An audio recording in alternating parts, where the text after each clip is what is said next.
Talktainment Radio Worldwide South. Talktainmentradio.com. We give you a reason to come. The world's greatest radio. We give you a reason to stay. Radio, the way it should be heard. You got the power.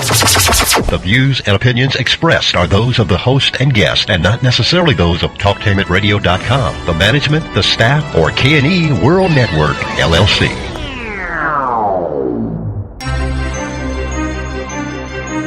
This is The Compensatory Concept with Mr. Neely Fuller, heard exclusively on TalkTainmentRadio.com, the world's greatest radio. Radio, the way it should be heard. And now, Mr. Neely Fuller. If you do not understand white supremacy, which is racism, what it is and how it works, everything else that you understand will only confuse you. Only confuse you. Only confuse you. Welcome to TalkTainmentRadio.com, the world's greatest radio. You're in touch with the compensatory concept. I am Mr. Bobby, and this is radio the way it should be heard. On the line with me, live from Washington, D.C., I don't know if it's frigid there, but it is definitely frigid here as we emanate from Columbus, Ohio. It is cold. But on the line here, we have Mr. Neely Fuller, Jr. Good morning, Mr. Fuller, and how are you this day? Good morning, and I'm still learning. Okay, just a minute. Hey, Galen, I can't hear out of the headphones here too well. Could you turn me up a little bit? Yeah, that's better. Still learning, yeah. Yeah, I'm learning how to deal with this cold. What is the temperature in Washington, D.C.? Do you know? No, I don't, but it's sunny and it's cold. Yes, sunny and cold. Listen, everybody, if you would like to get in contact with Mr. Fuller, you can certainly do that by calling 1-877-932-9766, and we will get you on as soon as we can, and provided that I can talk well. I'm telling you, it is really, really cold here. Okay, let's start it off. Mr. Fuller, in the news, or something that you would like to bring up, something that you'd like to open up the show with, what is on the mind of Neely Fuller, Jr.? Well, this morning I was because that's still in the news, and that's the Ferguson situation, and I was thinking, maybe it's best to just jump ahead of the traditional routes and start thinking about what is the basic relationship between white people and black people in Ferguson and elsewhere, and start thinking about trying to produce, in other words, like what I do with the books. I try to come up with new ways of looking at old problems.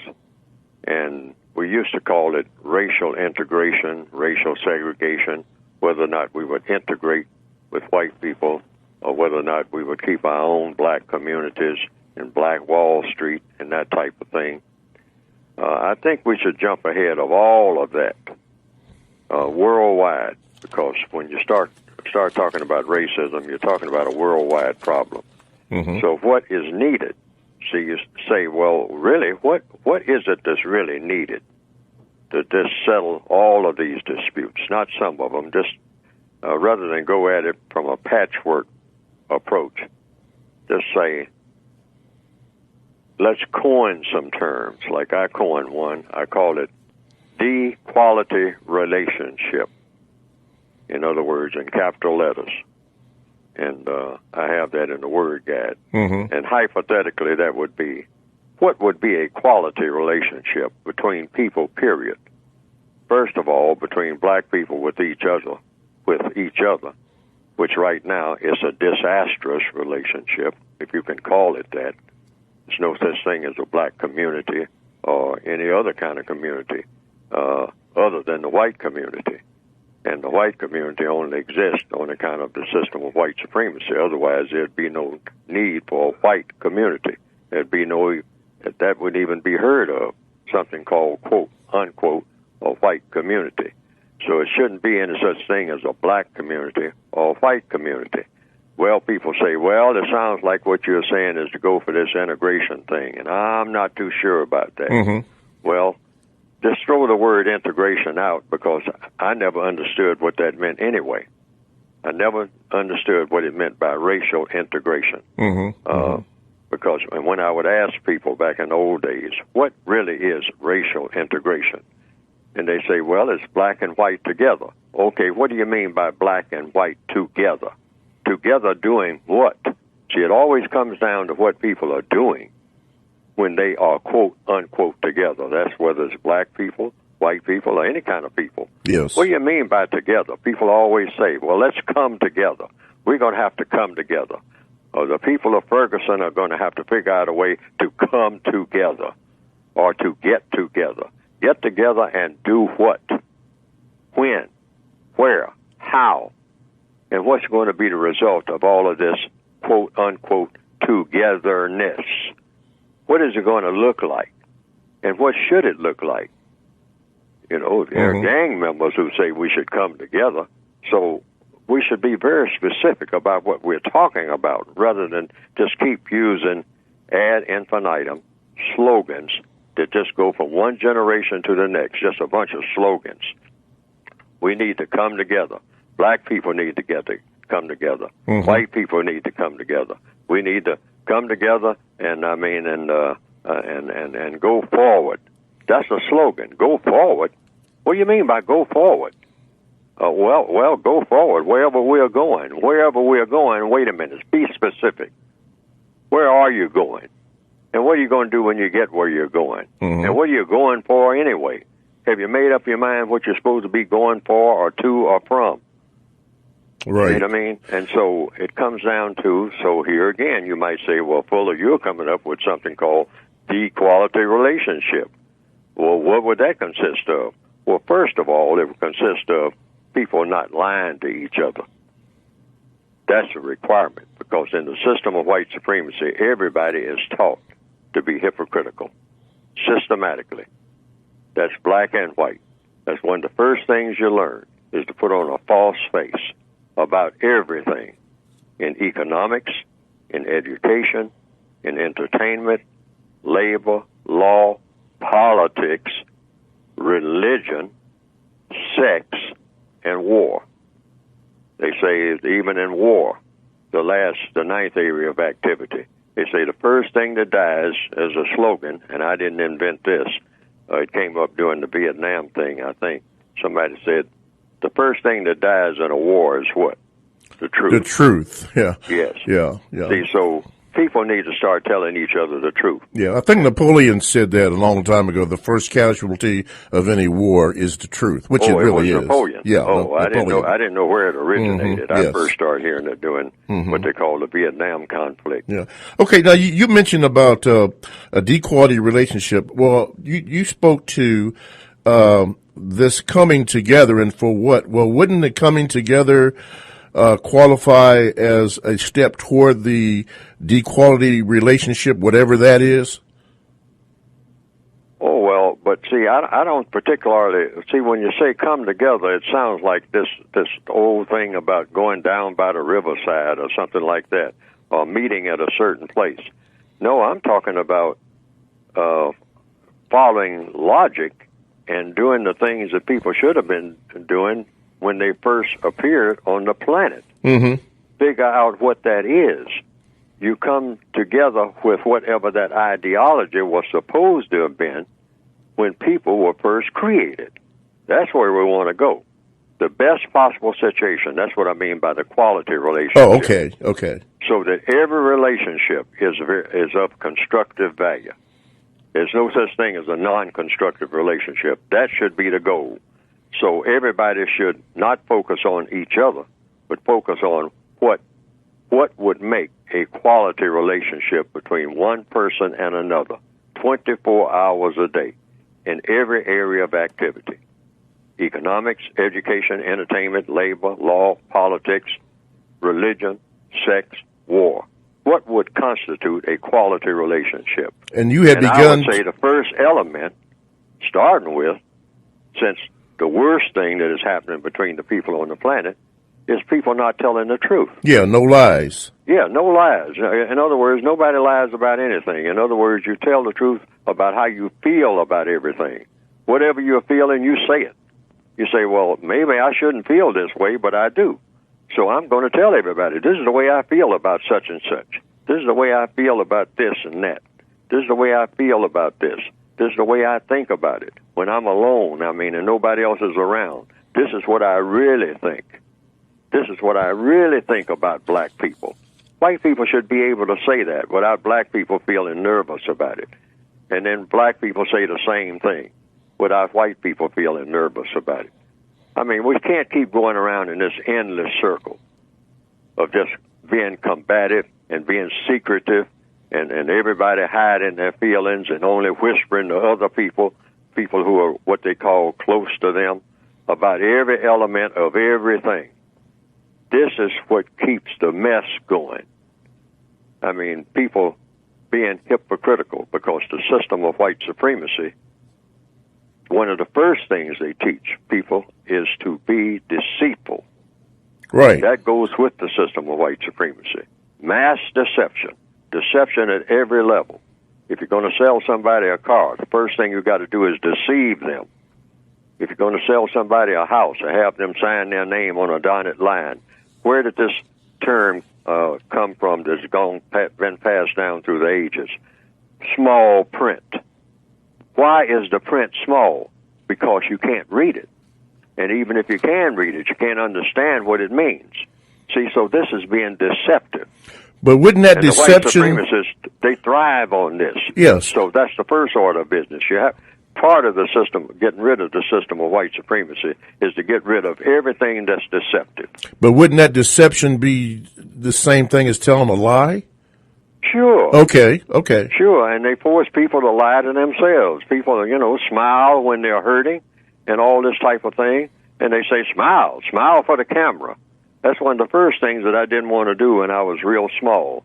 For the first time I even faced the camera, I just looked at the camera, and the person said, smile. So I smiled because I was being told to smile. But I didn't feel like smiling. I just felt like facing the camera because I was being told to face the camera. Mm-hmm. So if you don't feel like smiling, don't smile. This is the way the whole world should be. So that nobody ever shows a false face about anything. But we're all taught to be what? Hypocrites. Hypocrites, And in the book that I've written, the textbook for white supremacy, I have a definition for the word hypocrisy. It's a one-word definition. It's called S-I-N, sin. Yes. Sin is hypocrisy. Hypocrisy is sin. Mm-hmm. Because if anytime you're being hypocritical, that's the worst thing that a person can be. Because that's going to poison everything else that people do. And when people, and it forces other people to be hypocritical about the person who is being hypocritical. And then the next thing you know, everybody is standing around lying to everybody, including themselves. So you actually lose yourself. You lose your way. Right. In a hypocritical society. You're listening and I just wanted to start off with that. You're listening to The Compensatory Concept with Neely Fuller Jr. I'm your show host today, Mr. Bobby. And we are discussing the situation in Ferguson, Missouri. At least that's what we're going to start off with. And, of course, if you have any questions or comments, you can certainly do so by calling 1-877-932-9766, and we will be happy to get you on. Looking at the situation in Ferguson, Missouri, which still is simmering, you observed what are, in your opinion, just Neely Fuller Jr.'s opinion, when you observed it, what are they doing? Just in your opinion? Well, it's just the same thing. See, we're in the system of white supremacy worldwide, and Ferguson is just a part of the system. So Officer Wilson is just the latest symptom, and the killing of Mr. Brown is just one of the latest symptoms of the system of white supremacy. These things wouldn't even be happening, and they are going to happen again. I don't care how many demonstrations or how many teddy bears are on fences or how many Molotov cocktails are thrown or how many buildings are burned down. or how many people walk around with signs, or how many black mothers are throwing themselves around the arms of their friends and whatnot, and throwing themselves across the caskets of their teenage sons over and over and over and over and over and over and over again. It's going to continue to happen. It's going to happen while they're having the demonstrations. Somewhere it's going to be happening. Do you think that this is equivalent? And the reason why I'm asking is because this week, as I do research, I had looked at a few publications, the lynching of black people, and I've seen black people burned, hung from trees, all different kinds of situations, ropes around their necks, beaten, naked. And I observed people standing around looking at this as if it was a trophy. I didn't understand that. And you've been around a little longer than I have. You have seen this. What is that? Well, in the system of white supremacy, killing black people is mandatory in the system. That's what it is. So why show them up hanging on a tree, heads busted, burned up, just naked? That's what you do. A black person is something to be killed, something to be ridiculed, something to be spat upon. That's what the system of white supremacy has always been. Otherwise, there would be no system of white supremacy. Mm-hmm. That's what that means.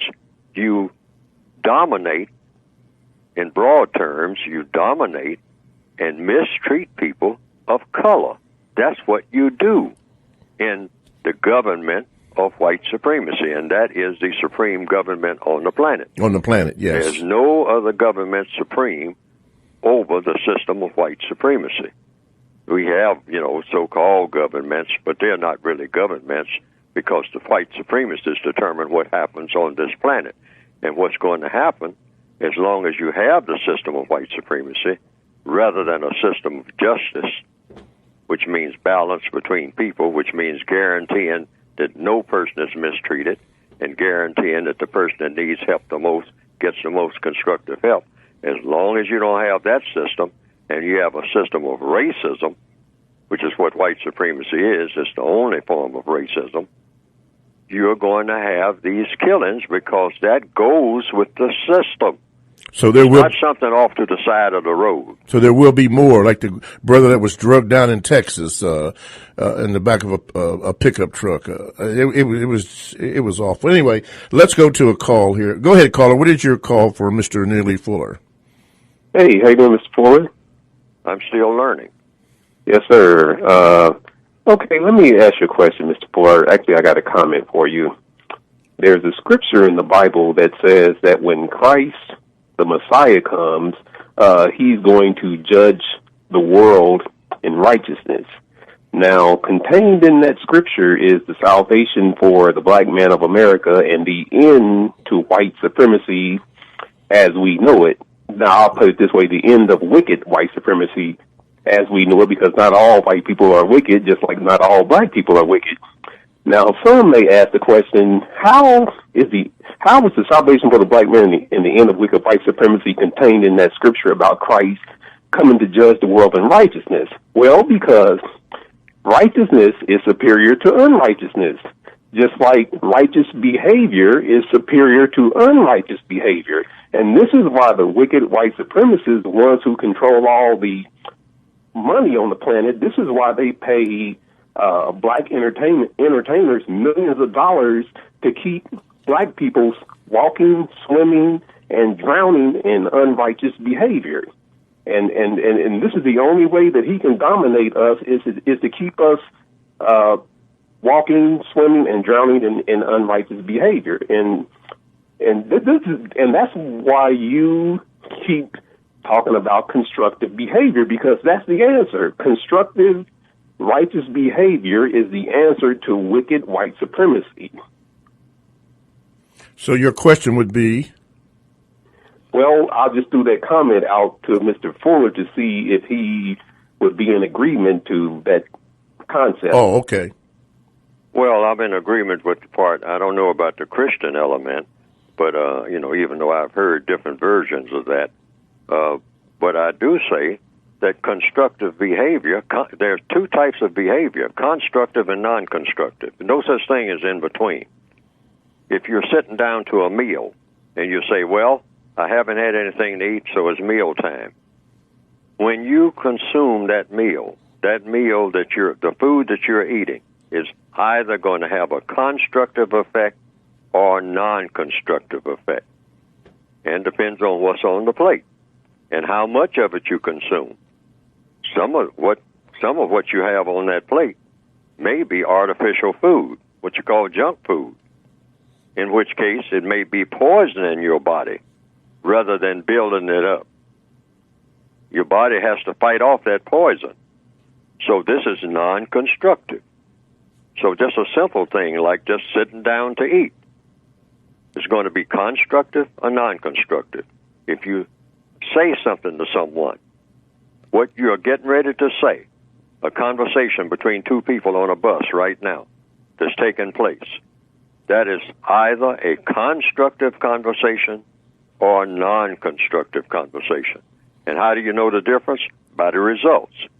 The two people might wind up fighting on the bus, like you see a lot of black people do, particularly black people in the Northwestern Hemisphere. I mean, a bus ride among black people, I just happen to think of that, is usually a very unpleasant experience. At very best, an unpleasant experience. I've seen things happen on buses over and over again. Bus drivers can tell you what they have to put up with of black people on a city bus. Maybe not in rural areas and all like that. It might be a little different. Maybe not in other parts of the world. But in the Northwestern Hemisphere, black people on a bus, you sometimes hear people just talking on a phone. They're not fighting or anything like that, but you hear someone talking loud on a phone. But what you hear is something unpleasant, something that's not going to help you give you constructive thoughts about what to do during the day that may have a constructive result.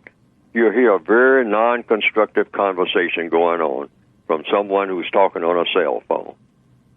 And I don't know how many times I've just heard from one end of the bus ride to another, this MF, MF, MF, MF, MF, MF, MF, ad infinitum. And many people out there who ride buses often, I don't ride the bus very often, but when I do, if usually people just ride without anybody saying anything, or somebody getting on the bus and saying good morning to the bus driver or something like that, that is a very pleasant experience, and I will say, kind of unusual, the entire bus ride. And that's just this one thing that I'm pointing out. But overall, I'm using this bus thing as just an example. The way that black people in the Northwestern Hemisphere, not all black people, but too many black people, interact with each other. That's why I say that we should minimize this conflict by minimizing contact and make all contacts constructive. Mm-hmm. Otherwise, we should avoid each other like a plague. And I'm going to tell you why. We all carry toxic material. We all carry poison. Let's just admit that. We are loaded with it. The white supremacist system has loaded black people with poison. And when we contact each other, we spread that poison. That's why wherever you find large numbers of black people, you find blinking lights just as soon as the sun goes down, ambulances and law enforcement cars racing here and there, and then yellow tape fluttering in the wind, and little young people coming up saying, what happened? What happened? 6 years old, 7 years old. This is what they see.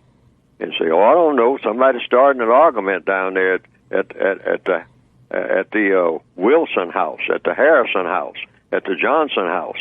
And say, well, who was over there? Well, there's 3 or 4 guys over there, and they were having a good time. I mean, they were having a little party, and then somebody said something. I don't know exactly what happened. But then somebody started shooting, I heard the gunfire, pop, pop, pop, pop, pop. I mean, that telltale sound that sometimes you hear at 3 o'clock in the morning, wherever you have huge numbers of black people in the northwestern hemisphere, you're going to hear it sometime or another. And then you're going to see the yellow tape. And then you're going to see people walking around with radios and whatnot and circling with chalk cartridges, 9mm casings, over and over and over and over again. That needs to stop. That needs right to stop. This minute. Right. One way to stop it is make every contact constructive. In other words, don't contact anybody on the phone or anything else unless you have something constructive to say or do. Right. Did you have another question there, caller, before we let you go? Oh, yes, sir.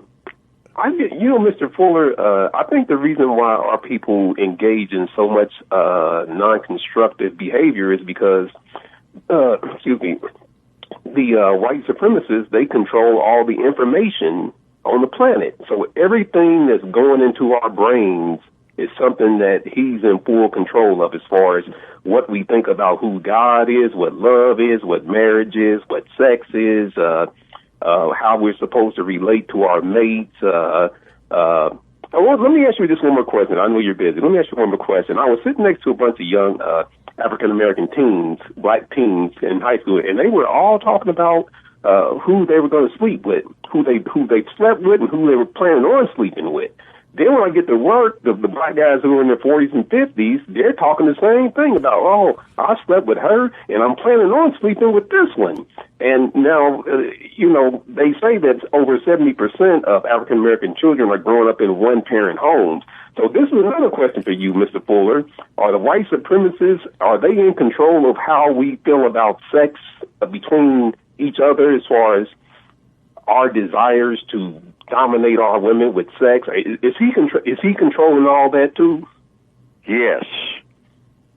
That's a slave mentality, where the black male didn't have anything. He didn't have any money. He didn't have anything. He didn't even have himself.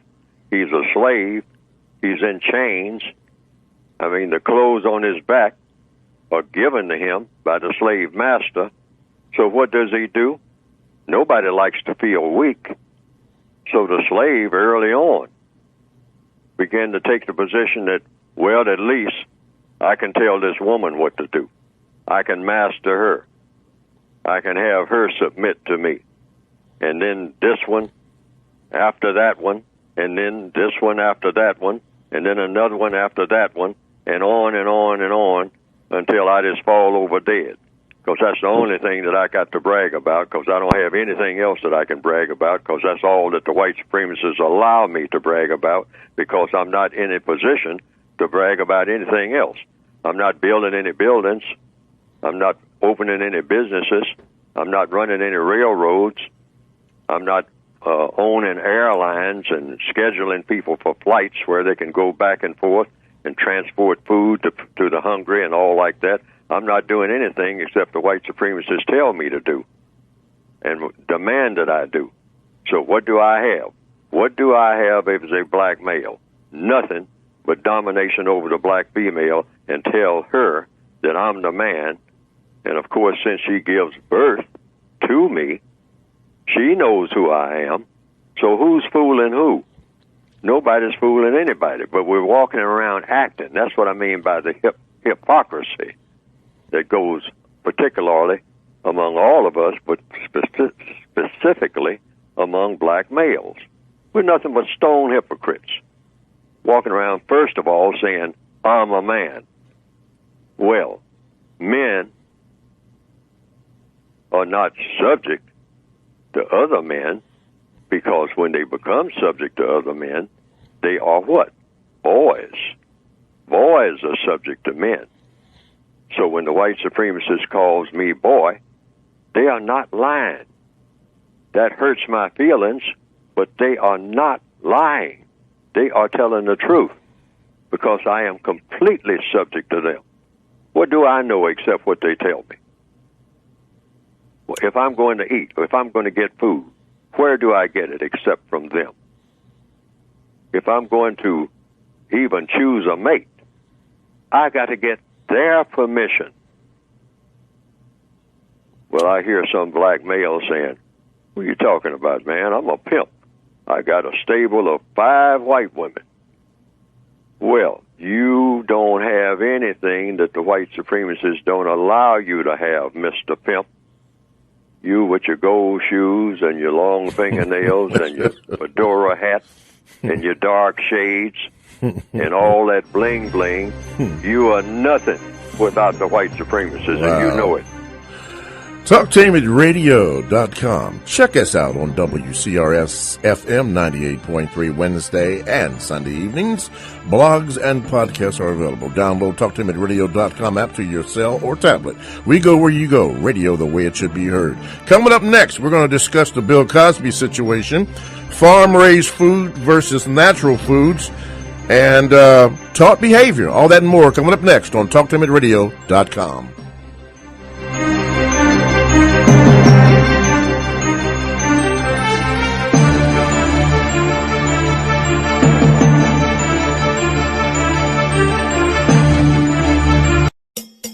TalkTainmentRadio.com is the premier internet radio platform offering 40-plus talk radio-style programs professionally produced, optimized for online distribution, featuring Columbus, Ohio on-air personalities. TalkTainmentRadio.com offers listeners diverse programming options covering topics such as arts and culture, love, life and relationships, technology, religion, paranormal activities, local and national politics, women's issues, alongside health and wellness. Listeners can access their favorite TalkTainmentRadio.com programs free of cost through the website. Download the TTR app to your cell phone and you can take us wherever you go. We have programs on demand to fit your schedule through our podcast. The address is TalkTainmentRadio.com. We can give you a new heart. We can help you walk again. We can perform brain surgery. We can treat a sore throat. We can bring life into the world. We can work so many miracles, but the one thing we cannot do is read your mind. When you communicate with your doctor, when you ask us more questions, you reduce your risk of suffering a medical mistake. Tens of thousands of lives are lost every year due to medical mistakes. The healthcare community is working on it, but you can help. Please, open up. Ask more questions. What are the side effects? When should I expect my test results? Will this medication interact with my other prescriptions? We can't answer if you don't ask. Help reduce your risk. Questions are the answer. Learn the 10 questions you must ask. Visit www.ahrq.gov. This message brought to you by the U.S. Department of Health and Human Services, the Agency for Healthcare Research and Quality, and the Ad Council. In the small town of Elmira, New York, a boy was born into an all-American family. The odds of him opening his own clothing store at the age of 18? 1 in 138,000. Excited to be a part of pop culture, he packed for the big city. The odds of him achieving his dream in the fashion industry? 1 in 23 million. The odds of having a child diagnosed with autism? 1 in 68. I am Tommy Hilfiger, and my family is affected by autism. I encourage you to learn more at autismspeaks.org/signs. Early diagnosis can make a lifetime of difference. Brought to you by Autism Speaks, the Ad Council, and TalkTainmentRadio.com, the world's greatest radio.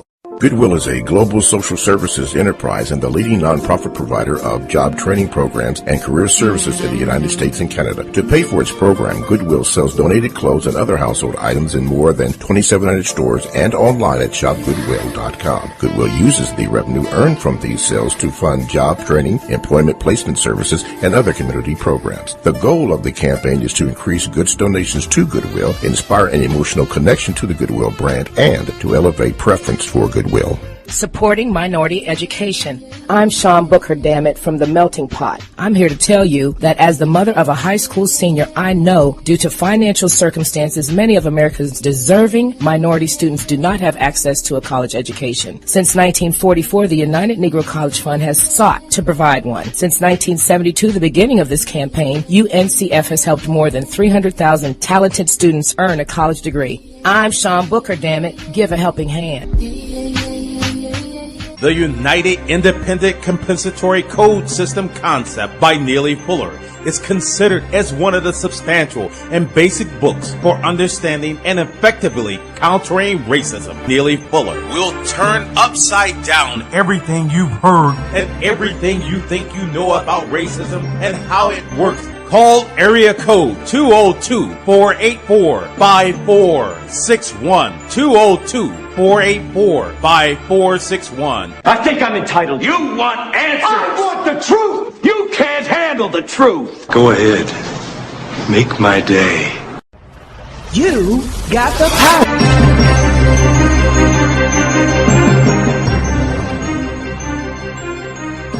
Alrighty, welcome back to a second slice of the action. TalkTainmentRadio.com, the world's greatest radio. That's radio the way it should be heard.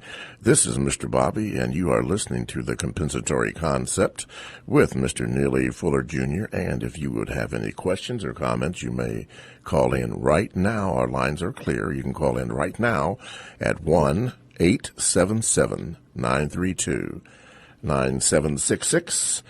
And Mr. Fuller would be happy to give his opinion on whatever question that you may have. Mr. Fuller, I was looking at a program on my computer, and one of the things that came up was, and we talked about this last week, I believe, or week before last, about food, and you said that you don't recommend anything, any particular food anyway, and you talked about the poisoning and things like that concerning the food, or particularly when it's genetically modified, GMO foods. The article indicated that we should not eat tilapia. Now, fish products are generally much better than the so-called meat products that we have, but I wanted to know why they made that statement. And what came out was that most of the tilapia here in the United States, or so-called the United States, is farm-raised tilapia. And they went on to discuss the ingredients that were in these farm-raised fish. There were different kinds of animal feces in there, different kind of chemicals that they were raising the fish on to fatten them up for sale. And the article indicated that when you purchase these fish, and it's very prominent in grocery stores, that it is help contributing to problems with people in the health area, such as diabetes and other types of diseases and things that we had, and or that people have. And they were saying if you're going to eat fish, that you should ask the person behind the counter, manager, whoever it is, if the fish is farm raised or natural. Because of what's been going on with this. Now, they're telling you to eat fish, but then you come to find out, or at least I come to find out, that a lot of this farm-raised stuff is filled with all different kinds of chemicals and diseases. Can you speak to that, please? Well, I say in the textbook for victims of racism, I say for one of the things that you do under economics, which is the use of time and energy, is eat and sleep correctly and only as necessary, because that's the best you can do. Now, people have asked me down through the years, why didn't I put something in the book about a list of foods to eat and a list of foods not to eat? It's because I have no idea of what to eat and what not to eat, because we're in a system of white supremacy. The white supremacists control everything that we eat all over the world. They control the land that that food comes from, all of it. Whether it's in so-called Africa or Indonesia or whatnot, they control it because they control what people do, the people who are on the land, and they control the amount of pesticide that is in the air and all of that. So you have no idea, what you're breathing, not to say about anything about what you're eating and drinking. So, they know how to come and go, and so that you'll say, well, I have my own land, I have my own country, so they're not over here doing this, that, and the other. Well, you don't control the water that's up under the ground, because the white supremacists know how to control that too. And the water that's up under the ground in your so-called country is controlled by them if they want to control it, particularly if they want to pollute it. Because after all, rivers and oceans go everywhere. Yes, yes. The water, so they know how to manipulate the environments where people are. So this thing about some kind of boundary, I can go somewhere and hide and have my own thing and do my own thing, that is not true in a system of white supremacy. Sorry about that. That's a wonderful fantasy, but it doesn't happen. I mean, it doesn't work. So what can you do? You can just do the best you can. That's it. That's all. I mean, you have to just play it by ear. I mean, you know, and it's strictly a roll of the dice, everything that you do, because the food that you eat, so-called, a lot of it is plastic and whatever. That's true. I just heard yesterday that now rice has a problem. What? They said particularly brown rice. Now, rice is eaten all over the world. Yes. But they say that a lot of the rice, and they pointed out, particularly the brown rice, which a lot of people eat. What's the matter with the brown rice? It now has arsenic in it. Oh, my goodness. Yes, arsenic is very, very poisonous. Wow. But they say, but they are working on it. See, and then a lot of things that they will recommend say, well, now, some, you know, the racists, to the extent that a racist has anything to do with it, and they have something to do with everything that has to do with non-white people, they are very treacherous, and they will say, well, we did have a problem with asparagus last year, but now that problem has been cleared up, when really it probably hasn't. Wow. See what I mean? Yes. There's no way for you to tell when they're telling the truth, because they thrive on falsehood. So even when they say natural food, you don't even know if that's really true or not. You have no way of knowing anything. Right. See, we're completely subject to them. We're not just partially subject to Wow. them. We are completely subject to them, and whatever they tell us. I mean, what do black people know that they don't get from the white supremacists, either directly or indirectly? Wow. Wow. I mean, but, you know, and sometimes they will even plant black people to go among other black people and say, hey, now I'm going to let you know what the real deal is. Now, if you do this and do this and do this, I mean, then you can circumvent these people. Right. All right? But what you don't know is that person has been sent. Right. Let's go to the phone lines. Let's go to line number 1. Go ahead, caller. You're on with Mr. Neely Fuller. Can we get it? Line number 1? Okay. Hello? Yes, go ahead. Speak up there. There you go. Hello. More specifically, when talking about food. Yes. Like, do you at any time eat pork, or do you suggest that? Because I know a lot, like amongst a lot of black people, or you know. But what about pork? I myself? Yeah. Do I eat pork? Yeah. No. I stopped eating pork back in 1960. Wow. When I think I went to, it was somewhere along that line, when I went to a Muslim mosque and I heard a member of the Nation of Islam make a speech on the eating of the hog. And he talked about that hog so terribly that when I left there, and I thought about it, because for a great portion of my early days I was on a farm, and he practically said that the hog is just an oversized rat. Say, when you're eating a hog, you're eating a rat, because a hog will eat anything, including rats. And I had seen hogs do that, but I never made the connection, being just a little boy then. I've seen those hogs go up to that hog trough, and there were rats and flies and dead snakes and everything else in there. And that hog would eat everything in that trough. And what this minister said was, now, when the hog is the champion of filth. So when you eat the hog, you are eating the champ of filth. And then you begin to look like the hog and act like the hog.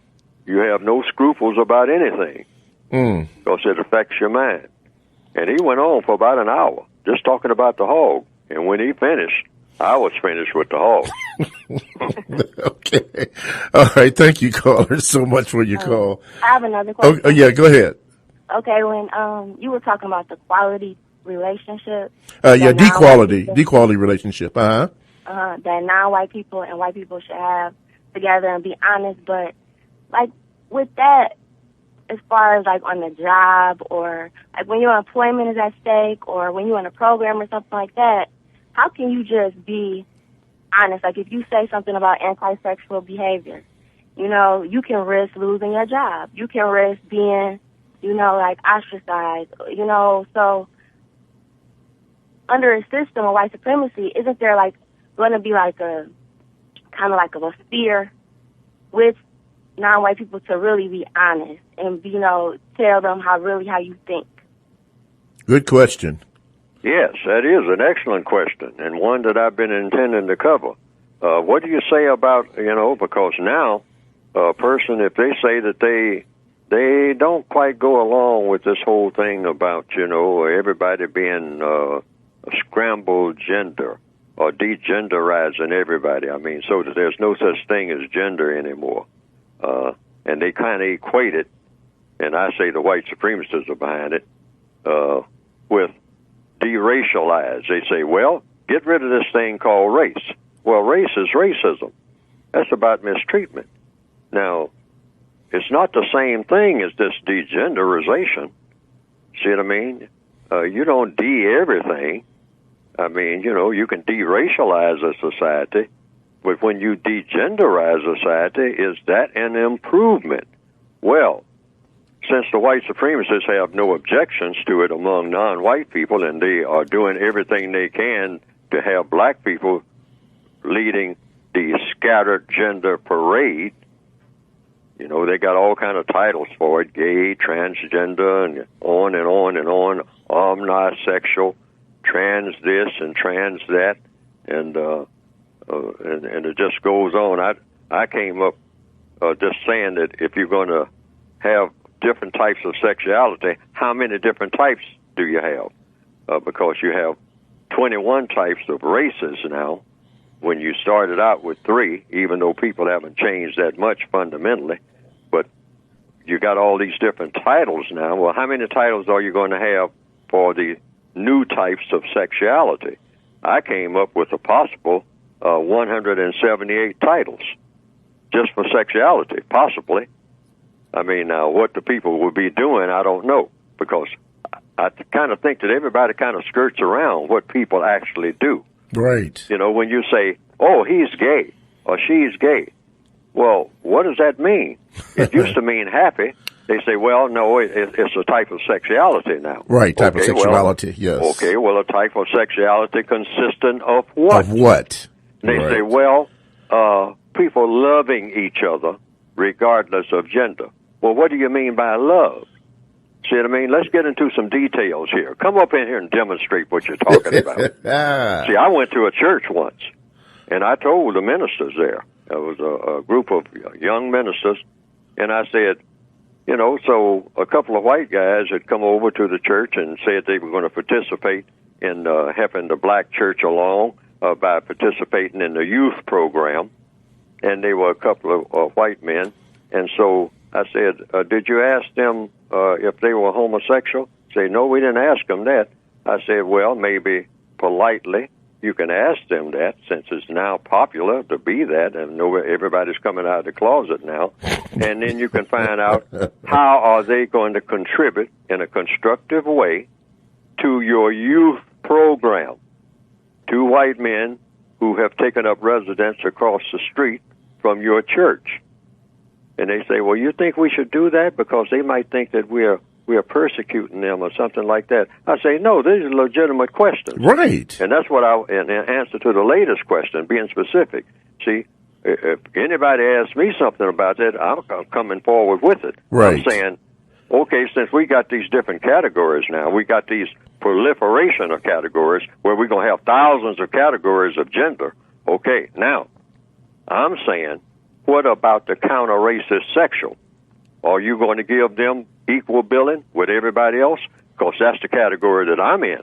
Yes. And the counter-racist sexual believes in male with female. That's a category. That's a category. In other words, have regard for my category just like you're going to have regard for everybody else's category. And what is a counter-racist sexual?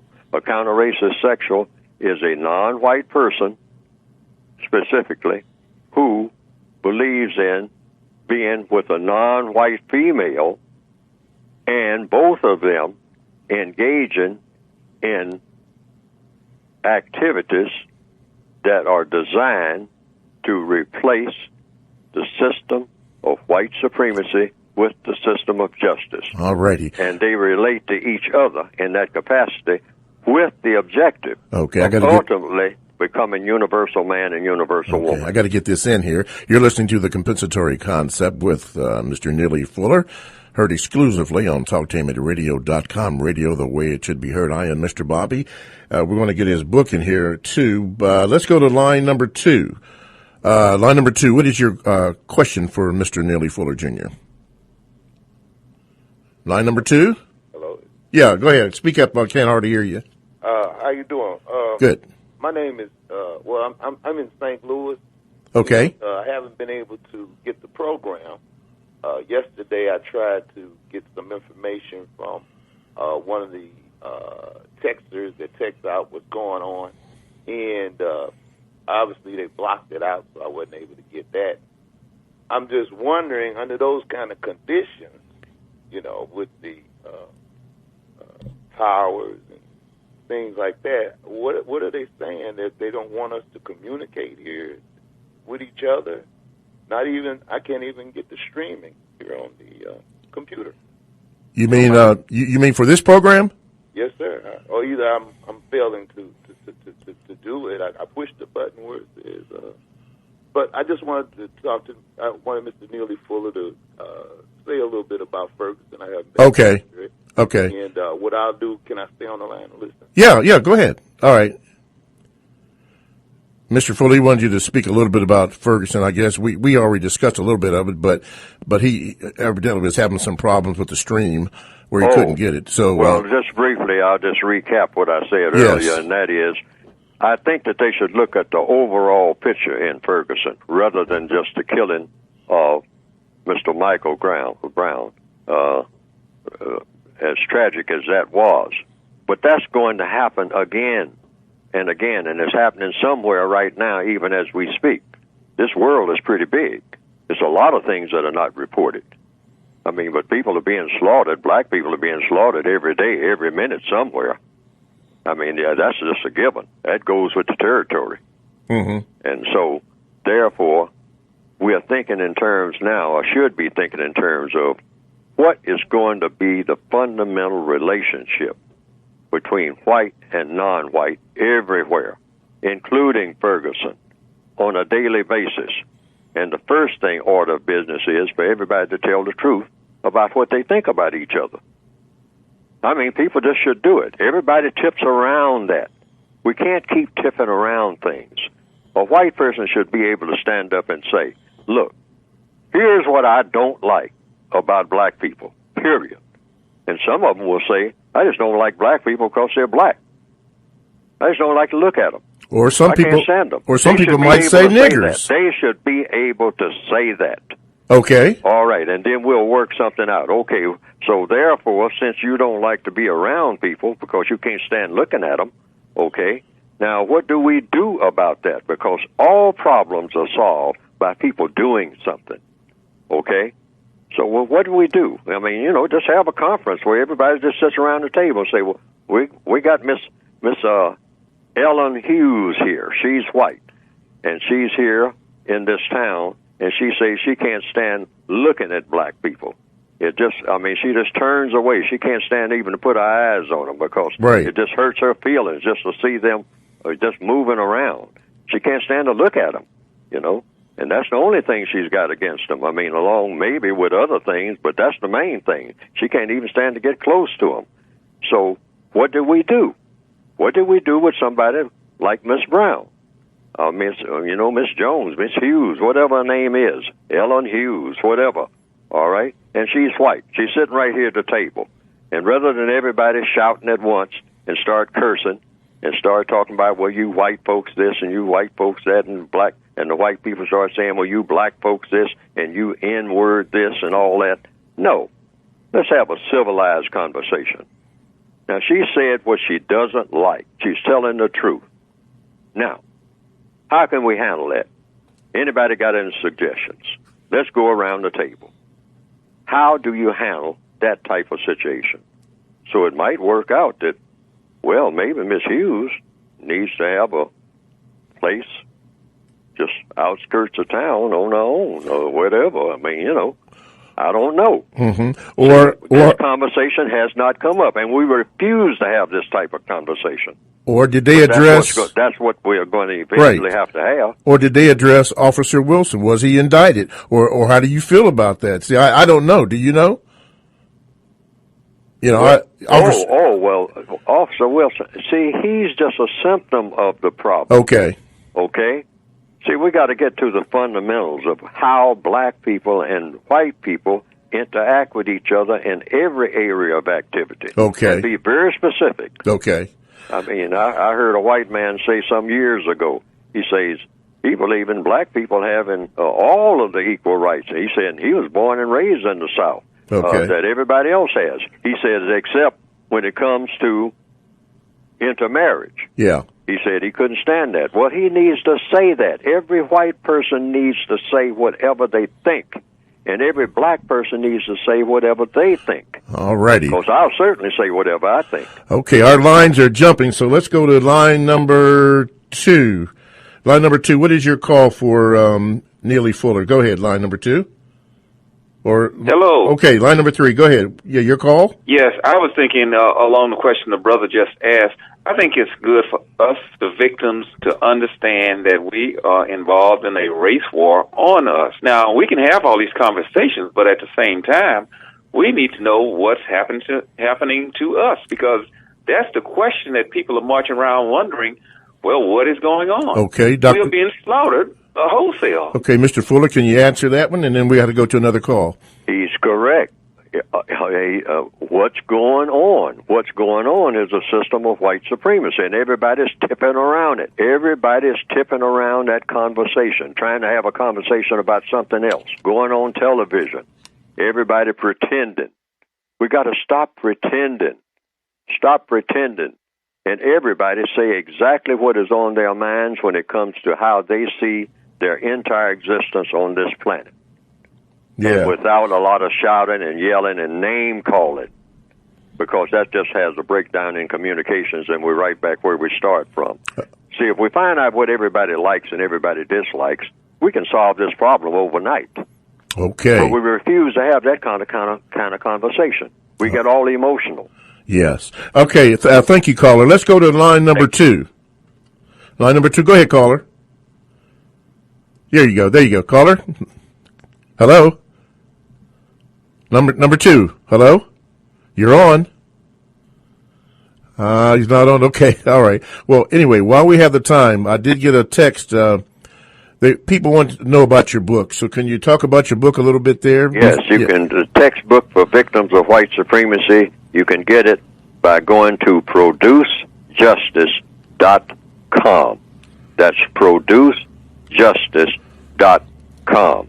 The book is addressed to the individual person and what an individual person can do, because from my perspective, that's what it comes down to, each and every individual knowing what to do each and every day in each area of activity to deal with this problem called racism, white supremacy. And the name of the book? Go to producejustice.com.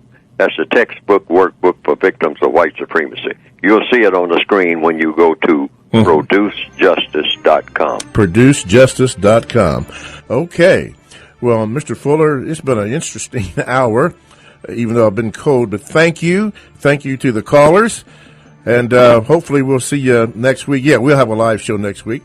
TalkToMeRadio.com, the world's greatest radio the way it should be heard. Thank you, Mr. Fuller, and thank you, callers. We'll see you next week.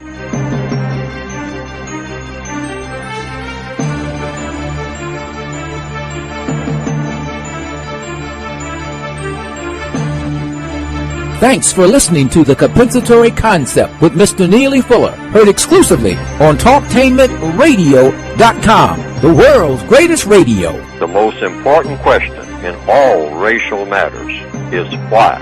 One should always ask it. Radio, the way it should be heard. You got the power. The world's greatest radio. TalkTainmentRadio.com.